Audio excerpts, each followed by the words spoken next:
सोलापूर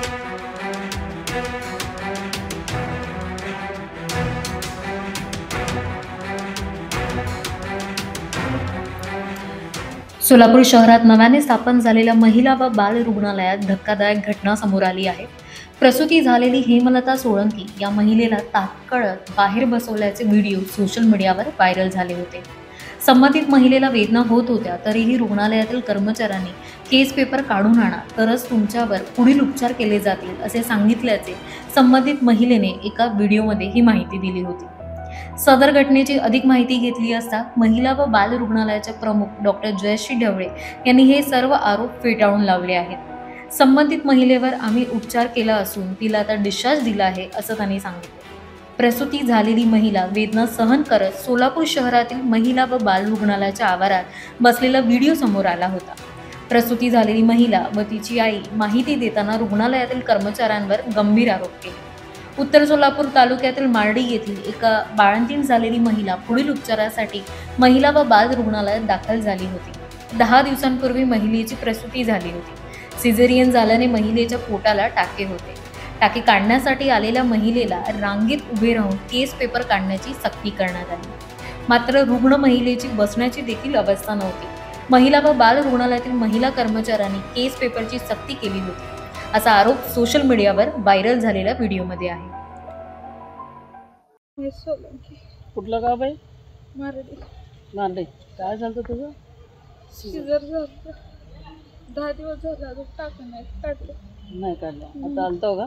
हां, टाका काढायचं आलतो पण बाहेर हाकलले सिस्टर. नाव सांग. सारिका बाळासाहेब हजारे, राहणार मार्डी। 19 तारखेला माझी मुलगी त्या हॉस्पिटलमध्ये डिलिव्हरी झाली। आज 10 दिवस झाले तिला। आज टाके काढायला आणायला सांगितले होते। आज टाके काढायला घेऊन आले। खूप तिला त्रास व्हायला म्हणून मी नेऊन तिथं तिला कॅबिनमध्ये म्हणजे ओपडीमध्ये ठेवलं आणि केस पेपरला इकडं आले। केस पेपरवाल्याने मला सांगितलं की केस पेपर आता आम्ही देत नाव, रांगेत उभारून केस पेपर घ्या। मी त्यांना म्हणले की माझं बाळ खूप त्रास, माझ्या बाळाला खूप त्रास झाला सर, मला एकच केस पेपर द्या प्लीज, केस पेपर द्या। त्यांनी म्हणले आम्ही केस पेपर देऊ शकत ना, बिगर केस पेपरचे तुमचे टाके निघतात, तुम्ही आतमध्ये घेऊन जावा। मी आतमध्ये घेऊन गेल्यानंतर तिथं सिस्टर मला म्हणाल्या की केस पेपर घेऊन या। म्हणलं मॅडम तिची अवस्था बघा काय आहे, म्हणलं तुम्ही टाके काढाय तर घ्या म्हणलं, त्यानंतर मी तुम्हाला केस पेपर आणून देते। ठीक आहे, मग केस पेपरला तुम्हाला वेळ नाही तर 1000 रुपये भरा आणि मग तुमचे टाके काढतो, नसेल तर तुमची मुलगी घेऊन बाहेर निघून जावा म्हणून तिथनं आम्हाला हाकलून लावलं। आम्ही येऊन इथं 2 तास झाला आम्ही इथे येऊन झाडाखाली वाट कोण हाकलून लावलं? त्या आहेत मॅडम, मी दाखवते, मला त्यांची नावं माहीत नाहीत। आणि एक मेन म्हणजे जे आहे ना डिलिव्हरी झाल्यानंतर ज्या मॅडमनं त्रास दिला ती आहे बघा दीपाली गोरे। तिनं पण मला वारंवार पैशाची मागणी केली, मुलगा झालाय, नातू झालाय, काहीतरी खुशी देते का नाही। मग त्याच्याबद्दल जर हे माझा आमचा असा छळ करत असतील तर हे आम्हाला माहिती नाही। 1000 रुपये मागितले होते, 1000 नाही 500 तरी द्या, पण मी त्यांना 500 रुपये दिलेत। ज्या दिवशी माझी मुलगी डिलिव्हरी झाली शनिवारी रात्री, शनिवारी पहाटे डिलिव्हरी झाली, मी शनिवारी 8 वाजता त्या मॅडमच्या हातात 500 रुपये घातलेत, तरी पण आता त्यांनी मला पैसेच मागतात। आता सुद्धा आम्हाला टाके काढायला 1000 रुपये मागितले, नाही दिले म्हणून जावा बाहेर, कुठं घेऊन जायचं तिकडे जावा पण तशी पोरगी घेऊन बसले, माझ्या लेकराची अवस्था बघा। मी वैद्यकीय अधीक्षक डॉक्टर ढवळे मॅडम, महिला व नवजात शिशु रुग्णालय। काल आमच्याकडे हेमा महेश सोळंके हा पेशंटचं सीझर आमच्याकडे 21 तारखेला पहाटे 5:45ला झालं होतं आणि त्या पेशंटला आपण 27 जून 7व्या दिवशी पेशंटला कोणत्याही प्रकारचा त्रास नसल्यामुळे आपण तिला डिस्चार्ज दिला होता आणि टाके काढण्यासाठी 10व्या दिवशी म्हणजे 30 जूनला आपण त्यांना बोलवलेलं होतं। संबंधित महिला जेव्हा आली तेव्हा डॉक्टरांनी प्रत्येक पेशंटला आपण जसं केस पेपर काढायला लावतो, शासनाचं सुश्रुत डिजिटल सध्या ऑनलाईन केस पेपर काढणं असं शासनाचं धोरण आहे, त्याप्रमाणे आपण त्यांना केस पेपर काढून तुमचे टाके काढण्यासाठी तुम्ही OPDमध्ये या असं सुचवलं। परंतु संबंधित महिलेला पोटात दुखत होते, त्यामुळे संबंधित OPDच्या रजिस्ट्रेशन करणाऱ्या क्लर्कनी त्यांना आपत्कालीन विभाग जो माझा 24/7 24 तास चालू असतो, पहिल्या मजल्यावरती प्रसूती कक्षामध्ये माझा आपत्कालीन विभाग चालू आहे की अचानक कुठल्या पेशंटला जास्त त्रास होत असेल किंवा काय असेल तर आपण त्यांना OPDमध्ये न थांबवता, बाह्यरुग्ण विभागात न थांबवता आपण त्यांना डायरेक्ट आपत्कालीन विभागात म्हणजेच प्रसूती कक्षात घेतो आणि त्या ठिकाणी तत्काळ तिथे डॉक्टर त्यांची तपासणी करतात।